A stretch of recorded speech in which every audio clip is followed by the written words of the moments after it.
अस्सलाम वालेकुम students, welcome back to the learning point students. हमने क्लास 11 का डाइजेस्टिव सिस्टम स्टार्ट किया हुआ था, जिसमें हमने पार्ट 1 में डिस्कस किया था उसके बेसिक, उसके इंट्रोडक्शन और उसमें माउथ के फंक्शंस को, किस तरह माउथ ने उस चीज़ को नरम करना है जो हमने फूड खा रहे हैं। उसके बाद हमने सेकंड वीडियो में डिस्कस किया था ईसोफेगस में पेरिस्टालसिस मूवमेंट। उसके अलावा स्टमक का हमने डिटेल्ड रिव्यू देखा था, उसमें कौन से मसल्स हैं, कौन कौन से स्टमक के पार्ट हैं। उसके अलावा कैसे वो टाइम टू टाइम उसकी एनिमेशंस में हमने देखा था कि कैसे वो कॉन्ट्रैक्ट करता है और टाइम टू टाइम अपना कंटेंट रिलीज़ करता जाता है ड्यूडेनम में। अब मैं लास्ट लेक्चर में भी मैंने कहा था कि ड्यूडेनम, अब ड्यूडेनम है क्या। देखिए, स्टमक के बाद एक पोर्शन आता है जिसे हम कहते हैं स्मॉल इंटेस्टाइन। स्मॉल इंटेस्टाइन के 3 पार्ट्स होते हैं, एक होता है ड्यूडेनम, दूसरा होता है जेजुनम, तीसरा होता है इलियम। तो जो स्टमक में फूड का मटेरियल था, जो वहाँ पर जो कुछ थोड़ा बहुत डाइजेस्ट हुआ, उसके बाद वो जाएगा ड्यूडेनम में। अब देखें कैसे जो सारा अब जो फूड का पार्टिकल है वो कैसे गया था। अब इन्हें स्टमक से हमने खाया और माउथ से खाया, स्टमक में गया, उसके बाद अब दूसरे स्मॉल इंटेस्टाइन में चला गया। अब अब देखें, after mouth the food now comes into, after यहाँ पर फूड स्टमक होगा, after stomach the food now comes into the duodenum. The secretions from the pancreas and liver helps in most of the digestion. The food in small intestine is called chyme. अब मैं आपको ये तीनों point समझाता हूँ। जब तक food जो है स्टमक में था उसको हम कहते हैं बोलस। समझिए स्टूडेंट्स, मतलब माउथ में भी बोलस, इसोफेगस में भी बोलस, टिल द स्टमक वो बोलस ही कहा जाएगा। जब फूड का पार्टिकल मिक्स होगा स्टमक की डिफरेंट सिक्रेशंस के साथ, उसे तब हम जाकर उसका नाम चेंज करेंगे, तब हम कहेंगे काइम। मतलब the bolus of the food when mixed with the gastric secretions it is known as chyme. अब जब फूड का पार्टिकल है, फूड जो मटेरियल है, वो जब जाएगा स्मॉल इंटेस्टाइन में तो वहाँ पर कुछ सिक्रेशंस आएंगी पेनक्रियास से एंड लिवर में। और जो सिक्रेशंस होती हैं, ड्यूडेनम के 4 पार्ट्स होते हैं, superior, descending, ascending and inferior. तो जो ड्यूडेनम की सिक्रेशंस हैं वो ड्यूडेनम में जो सिक्रेशंस आएंगी लिवर और पेनक्रियास में, वो सेकंड पार्ट में आएंगी। अब देख लें, इसका एक विजुअलाइजेशन देख रहे हैं कि कैसे स्मॉल इंटेस्टाइन के सारे पार्ट्स में से घूमा और फिर वो निकल बाहर इंटेस्टाइन की तरफ गया। अब मैंने आपको कहा कि लिवर जो सिक्रेशंस भेजेगा, लिवर कौन सी सिक्रेशन भेजेगा, वो भेजेगा सिक्रेशन बाइल की। अब जो बाइल है, अब देखें, पहले तो आपको लिवर का थोड़ा इंट्रोडक्शन देता। लिवर के 2 लोब्स होते हैं, आपको ये दिख रहा है, ये होता है इसका राइट लोब, लार्जर लोब, ये है उसका लेफ्ट स्मॉलर लोब। अब इन दोनों में से बाइल की प्रोडक्शन होती है। इन दोनों में से बाइल जाएगा with the help of the hepatic ducts. अब ये देख रहे हैं, ये वाली होगी इसकी राइट हेपाटिक डक्ट, ये होगी इसकी लेफ्ट हेपाटिक डक्ट। अब ये दोनों इनमें से आएगा क्या, बाइल यहाँ से ट्रेवल कर आएगा। बाइल जब ये दोनों जब ये लेफ्ट और राइट हेपाटिक डक्ट आपस में मिलेंगी तो इन्हें हम कहेंगे कॉमन हेपाटिक डक्ट, जिसमें आप ये इस वक्त ग्रीन कलर देख रहे हैं। अब फिर उसके बाद ये कॉमन हेपाटिक डक्ट में से ये जाएगा एक सेक लाइक बैग लाइक स्ट्रक्चर, जिसे हम कहते हैं गाल ब्लैडर। इसमें अब जाएगा ये बाइल इसमें गाल ब्लैडर का ये फंक्शन होता है, तो वो बाइल को एक तो स्टोर रखता है और दूसरा उसको टाइम टू टाइम रिलीज करता है अकॉर्डिंग टू द नीड्स। एक आपको मैं एक और इसका एडवांस फंक्शन बता दूं कि ये गाल ब्लैडर क्या करता है, बाइल की कंसंट्रेशन को, उसकी कंपोजिशन को मेंटेन करता है। कि अगर फॉर एग्जांपल हमने ज़्यादा फैटी एसिड वाला खाया था खाना, तो वो ज़्यादा कंसनट्रेटेड बाइल को भेजेगा। अगर हमने नॉर्मल खाना खाया है तो वो क्या एक नॉर्मल मतलब डाइल्यूट बाइल को भेजेगा अपने ड्यूडेनम में। तो मतलब क्या, पहले बाइल बनाया लिवर ने, वहाँ कहाँ से, फिर उसमें से कहाँ से ट्रेवल कर आया, right hepatic duct, left hepatic duct, उन दोनों ने मिलकर क्या बना दी, एक common hepatic duct. Common hepatic duct, उसके बाद ये गाल ब्लैडर में चला गया बाइल, और जब जहाँ से ये बाइल अब गाल ब्लैडर से वापस अब कॉमन हेपाटिक डक्ट की तरफ जा रहा है, आगे मतलब पाइप के थ्रू भेजना है ना, तो वो गाल ब्लैडर वाली डक्ट को हम कहते हैं सिस्टिक डक्ट। अब सिस्टिक डक्ट और कॉमन हेपाटिक डक्ट मिलकर बनाएंगी कॉमन बाइल डक्ट। और आप ये देख रहे हैं कि कैसे, आप देखें किस तरीके से ये आपस ये नीचे आई थी, फिर ये उस तरीके गाल ब्लैडर की तरफ गई और उसके बाद ये नीचे आई। ठीक है स्टूडेंट्स, अब मैं आपको बाइल का the liver secrets bile which helps in the digestion of food specially fatty substance. मैंने आपको बता दिया कि फूड फैटी सब्सटेंसेस और डाइजेस्ट करने में मदद करती है। बाइल की कुछ कंपोजिशन है, उसमें बाइल में होते हैं bile acids, bile salts, inorganic salts and organic acids. इनमें से मैं आपको अगर आपको बताऊं ना कि आपकी काम की चीज़ कौन है सब में से, तो आपकी इसमें से जो काम की चीज़ है वो है बाइल साल्ट्स। ठीक है स्टूडेंट, अब ये आपका एक ऑर्गन हो गया जो अपनी सीक्रेशन भेजेगा स्मॉल इंटेस्टाइन के ड्यूडेनम वाले पोर्शन में। ठीक है स्टूडेंट, अब जो नेक्स्ट पार्ट है वो है हमारा पैनक्रियास। देखिए यहाँ पर एक और क्लियर विजुअलाइजेशन है आपके लिए। The bile produce by the liver is stored in the gall bladder for some time and then release according to the needs. मतलब क्या, अगर ज़्यादा फैटी सब्सटेंस था तो ज़्यादा बाइल आएगा कंसनट्रेटेड फॉर्म में, अगर कम मतलब फैटी सब्सटेंस था तो वो कम आएगा। देखिए किस तरीके से ऊपर से ये बाइल आ रहा है, यहाँ पर स्टोर्ड है और ऊपर से बाइल आ रहा है। अब उसके बाद आता है एक ऑर्गन जिसे हम कहते हैं पेनक्रियाज। पेनक्रियाज एक होलोक्राइन ग्लैंड है। होलोक्राइन का मतलब क्या है, इसमें दो पोर्शंस होते हैं, एक्सोक्राइन भी एंडोक्राइन भी। एक्सोक्राइन वो पोर्शन होता है जो होता है विथ डक्ट्स, वो जुड़ा है डक्ट्स के साथ, और जो एंडोक्राइन पोर्शन है वो जुड़ा होता है मतलब डायरेक्ट कांटेक्ट होता है ब्लड के साथ, उसमें किसी भी तरीके की डक्ट नहीं होती। मतलब मैं आपको सिंपल इसके डेफिनेशन बताऊं, exocrine glands are those glands which have ducts and endocrine glands are those glands which do not have ducts and release their secretions directly into the blood।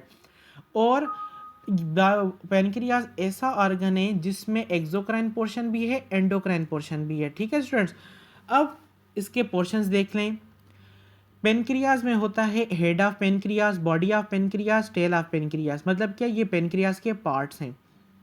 और जो हमारी जो पेनक्रियाटिक डक्ट होती है ना, वो शुरू होती है टेल ऑफ पेनक्रियाज से till the head of pancreas, जहाँ से वो क्या जाकर ड्यूडेनम के साथ अटैच होगा, वहाँ पर अपनी सीक्रेशंस देगा। अब पेनक्रियाज को मैंने आपको बताया कि ये दो तरीके का है, एक्सोक्राइन भी है, एंडोक्राइन भी है। एक्सोक्राइन पोर्शन क्या करेगा, वो पर करेगा एंजाइम्स की सीक्रेशन, और जो एंडोक्राइन पोर्शन है जो ब्लड में करेगा अपनी मतलब सब्सटेंसेस को रिलीज, वो करेगा हार्मोन्स को रिलीज। अब हमें याद भी तो करना है ना मेमोराइज के हमें पेनक्रियाटिक हार्मोन्स कौन से हैं, तो उसके लिए मैं आपको सिंपल फंडा बताता हूँ।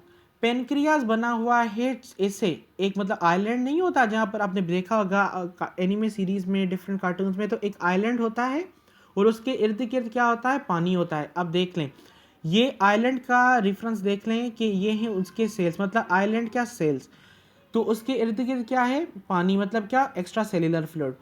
तो अब मतलब क्या, इसमें आइलैंड में आप कोई भी आइलैंड होता है उसमें कोई एक तरीके का ट्री तो नहीं होता ना, अलग अलग ट्रीज होते हैं। तो इसलिए तो मतलब क्या है, यहाँ पर भी एक तरीके का सेल नहीं है, अलग अलग सेल्स हैं। तो यहाँ पर जो सेल्स हैं वो हैं alpha cells, beta cells, gamma cells and somatostatin और gamma cell which will release somatostatin. अब अल्फा सेल्स क्या करेगा, वो रिलीज करेगा ग्लूकागोन को। बीटा सेल्स क्या करेंगे, वो रिलीज करेंगे इंसुलिन को। गामा सेल्स रिलीज करेंगे पेनक्रियाटिक पॉलीपेप्टाइड। ठीक है, और डेल्टा सेल्स क्या करेंगे, सोमैटोस्टेटिन। अब देखते जाएं, अल्फा सेल्स क्या करेंगे, वो रिलीज कर रहे हैं ग्लूकागोन। ग्लूकागोन का ये फंक्शन होता है कि जब हम आजकल जैसे रमज़ान का टाइम चल रहा है तो हम क्या करते हैं, फास्ट करते हैं। मतलब फास्ट में हम काफ़ी 12 से 13 घंटे के लिए हम कुछ भी नहीं खा रहे, तो हमारी बॉडी को क्या है, ग्लूकोज की नीड है 24/7। तो हमारी क्या, जब हम खाना नहीं खा रहे तो हमारी बॉडी में क्या है, ग्लूकोज लेवल कम होती है। तो जब ग्लूकोज की लेवल कम होती है तो उसको मेंटेन, उसको इंक्रीज करने के लिए अल्फा सेल्स रिलीज करते हैं ग्लूकागोन को।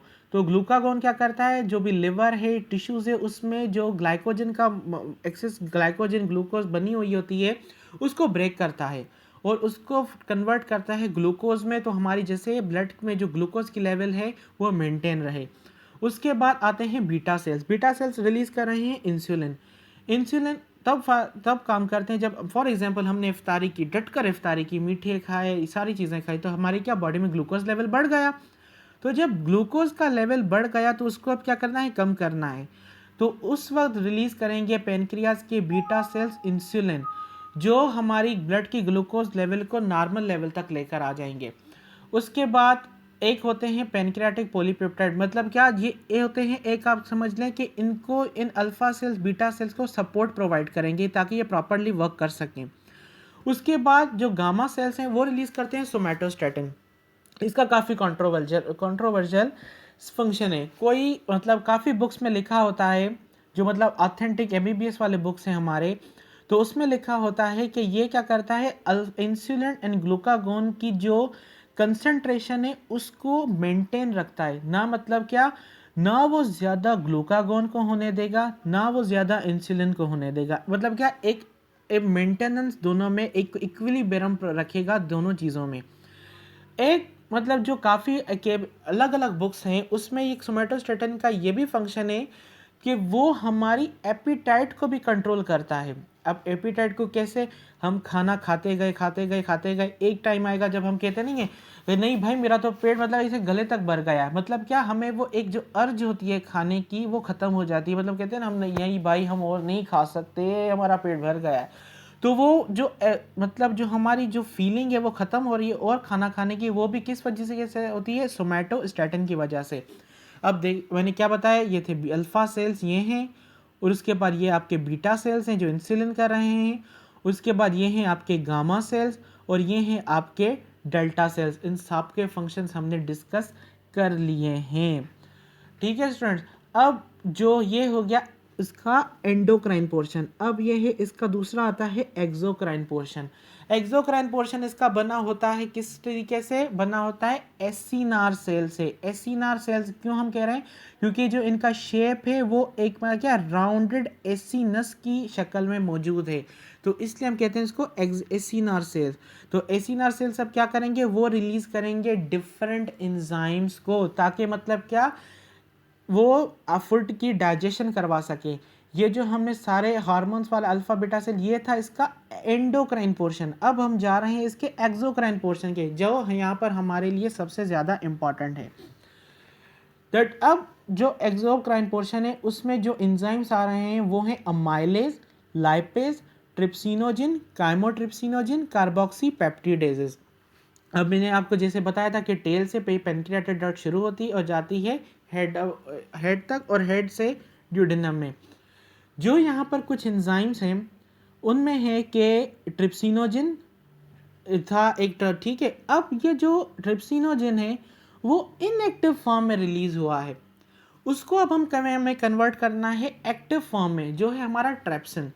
तो उसको कन्वर्ट करने के लिए हमारे ड्यूडेनम में एक एंजाइम आती है, क्योंकि हमारी जो सीक्रेशन थी पेनक्रियास की वो ड्यूडेनम में गई ना, तो ड्यूडेनम में एक एंजाइम होता है जिसे हम कहते हैं इंटेरोकाइनेज। वो क्या करता है, इसमें से कुछ अमाइनो एसिड्स को रिमूव करता है जो इसे इनएक्टिवेट रखते हैं। तो जो ट्रिप्सिनोजिन का जो मॉलिक्यूल है वो कन्वर्ट हो जाएगा ट्रिप्सिन में। अब ये है हमारी एमडी कैट की मतलब बुक्स में इस तरीके से लिखा है। अगर आप आगे जाकर इंशाल्लाह जब आप डॉक्टर बन जाएंगे तो आप देखेंगे कि काफ़ी बार आगे जाकर बुक्स में लिखा होता है प्रोट्रिप्सिन। मतलब क्या, जो इनएक्टिव फॉर्म को हम कहेंगे प्रोट्रिप्सिन। तो जब वो एंटेरोकाइनेज की हेल्प से क्या बन जाएगा, वो बन जाएगा प्रो, ख़त्म कर देंगे तो मतलब क्या, ट्रिप्सिन। तो मेरा कहने का मकसद सिर्फ यही है कि अगर आप कहीं पर ट्रिप्सिनोजिन देखें या प्रोट्रिप्सिन देखें तो बात सेम ही है, कोई घबराने की बात नहीं है। आपको वैसे ही पता है कि हमें घबराना नहीं है। तो जब आप ठीक है, तो इंटेरोकाइनेज की मदद से ये ट्रिप्सिन में कन्वर्ट हो गया। तो अब जो बाकी का ट्रिप्सिन है, ट्रिप्सिनोजिन है, वो उसको भी तो हमें कन्वर्ट करना है ना। तो ये जो बाकी का जो ट्रिप्सिनोजिन है वो with the help of autocatalysis वो बाकी के ट्रिप्सिनोजिन को भी कन्वर्ट करता जाएगा इनटू द ट्रिप्सिन। ये होती है ऑटोकैटालाइसिस। अब एक और एंजाइम था जिसका नाम था काइमोट्रिप्सिनोजिन। काइमोट्रिप्सिनोजिन क्या करेगा, वो भी हेल्प करवाता है डाइजेशन में। तो वो भी था मतलब क्या, जिनकी फॉर्म में है, ठीक। तो वो मतलब क्या, इनएक्टिव फॉर्म है। इनएक्टिव फॉर्म को कन्वर्ट करना होता है हमें एक्टिव फॉर्म में, तो इससे जो एक्टिव करेगा वो करेगा हमारा ट्रैप्सिन। ट्राइप्सिन इसे कन्वर्ट कर देगा और आगे जाकर काइमोट्रिप्सिन क्या करेगा, बाकी के काइमोट्रिप्सिनोजिन को भी अपनी एक्टिव फॉर्म में कन्वर्ट करता जाएगा। ठीक है, अब आप देखें कैसे इस तरीके से मतलब बाइल है वो भी कैसे चीज़ों को ब्रेक कराए, एंजाइम्स है वो भी ब्रेक कराए, ताकि क्या स्मॉल इंटेस्टाइन में सही से चीज़ें जा सकें। ठीक है, अब मैं आपको एक और चीज़ दिखाता हूँ, एक मिनट। अब देखें यहाँ पर जो डाइजेस्टिव एंजाइम है पेनक्रियाज के, वो क्या है, amylase, lipase, trypsinogen, chymotrypsinogen, carboxypeptidase. Amylase क्या करवाएगा, कार्बोहाइड्रेट की डाइजेशन। लाइपेज क्या करवाएगा, लिपिड्स के डाइजेशन। ट्रिप्सिनोजन, काइमोट्रिप्सिनोजन, कार्बोक्सीपेप्टिडेज, ये सारे प्रोटीन से रिलेटेड हैं, ये सारे प्रोटीन्स की डाइजेशन में हेल्प करवाने में हेल्प करेंगे। अब देखें तो ये हमारे एंजाइम्स भी हमने एक्टिव फॉर्म में कन्वर्ट कर लिए। तो उसके बाद अब मैं आपको दोबारा से दिखाता हूँ कि आगे होगा क्या। पहले हमने फूड खाया था, फूड पास हुआ था ईसोफेगस से, ईसोफेगस से स्टमक, स्टमक में से अब क्या ये आया था स्मॉल पाइलोरस स्फिंक्टर, आगे से ये ट्रेवल करे, ये अब आया था स्मॉल इंटेस्टाइन में, ये स्मॉल इंटेस्टाइन में ट्रेवल किया। ट्रेवल करने के बाद अब ये आएगा लार्ज इंटेस्टाइन में। अब ठीक है स्टूडेंट्स, अब ये आएगा लार्ज इंटेस्टाइन में, मगर अब उसके पहले में ये जो मेजर फंक्शन होता है स्मॉल इंटेस्टाइन का, वो होता है कि यहाँ पर जो मेजॉरिटी ऑफ द एब्जॉर्प्शन जो होती है हमारी, वो होती है स्मॉल इंटेस्टाइन में। देखिए कैसे ये फूड पार्टिकल जैसे क्रॉस करा, इसकी डाइजेशन भी होती गई, इसकी एब्जॉर्प्शन भी होती गई। अब मैंने कहा कि जो एब्जॉर्प्शन मैक्सिमम होती है वो होती है स्मॉल इंटेस्टाइन में। वो क्यों होती है, उसमें ऐसे माइक्रोस्कोपिक स्ट्रक्चर होते हैं जिसे हम कहते हैं विलाय। विलाय जो है वो एब्जॉर्प्शन में उसको ज़्यादा विलाय होते हैं। विलाय के अंदर क्या है, ये देखिए छोटे छोटे छोटे छोटे माइक्रो विलाय हैं। ये क्या करते हैं, सरफेस एरिया को इंक्रीज करते हैं ताकि प्रॉपरली सब्सटेंस एब्जॉर्ब हो सकें। आप ये देख रहे होंगे कि काफ़ी विलाय के अंदर ये वाइटिश कलर का सब्सटेंस पड़ा है, इसे हम कहते हैं मतलब लैक्टील्स कहते हैं। लैक्टिल्स जो हैं वो फैटी सब्सटेंस में, जो हमने फूड खाया था उसमें फैट्स भी थे तो ना, तो जो फैट्स हैं वो एब्जॉर्ब होते हैं इन लैक्टिल्स में, और तो लैक्टिल्स पे फिर ये जाते हैं लिम्फेटिक सिस्टम जो है हमारा, तो उसके थ्रू ये चले जाते हैं लिवर में, तो वहाँ से जो फैटी सब्सटेंस है वहाँ पर एब्जॉर्ब हो जाते हैं। ठीक है स्टूडेंट, अब देखिए, अब स्मॉल इंटेस्टाइन था, उसमें था ड्यूडेनम। ठीक है, ड्यूडेनम था, जिजेनम था, इलियम था। इलियम में क्या थे, विलाय थे। विलाय ने क्या एब्जॉर्प्शन करवा ली। उसके बाद जाएगा जो हमारा फुट का पार्टिकल है लार्ज इंटेस्टाइन। लार्ज इंटेस्टाइन के पार्ट होते हैं appendix, caecum, ascending colon, transverse colon, descending colon, sigmoid colon, rectum.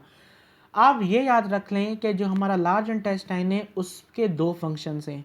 वो फ्लूइड्स की एब्जॉर्प्शन करवाएगा, दूसरी बात वो फीसिस को कुछ टाइम स्टोर करेगा ताकि मतलब प्रॉपरली मतलब सही से वो जमा हो सके। तो जब वो एक्सक्रीशन के टाइम को मतलब बढ़ाने के लिए आप कह दें कि मतलब ज़्यादातर कुछ टाइम स्टोर करें, ताकि ऐसा तो नहीं ना 24 घंटे ही हम फीसिस रिलीज़ करेंगे। उसके बाद ये फीसेस जो है ट्रांसिग्मोइड कॉलम से चले जाते हैं रेक्टम में, जो एक मतलब बैग लाइक स्ट्रक्चर जहाँ पर स्टोर होते जाएंगे बाद में, और यहाँ से अर्ज प्रोड्यूस होगी डिफेसिकेशन की, मतलब क्या, फीसेस को रिलीज़ करने की। तो यही थे हमारा जो डाइजेस्टिव सिस्टम का कंप्लीट मतलब लेक्चर वीडियोस। आई होप आपको पसंद आएगा। अगर आपको पसंद आए तो उसे लाइक करें, शेयर करें, सब्सक्राइब करें। तब तक के लिए अल्लाह हाफिज़।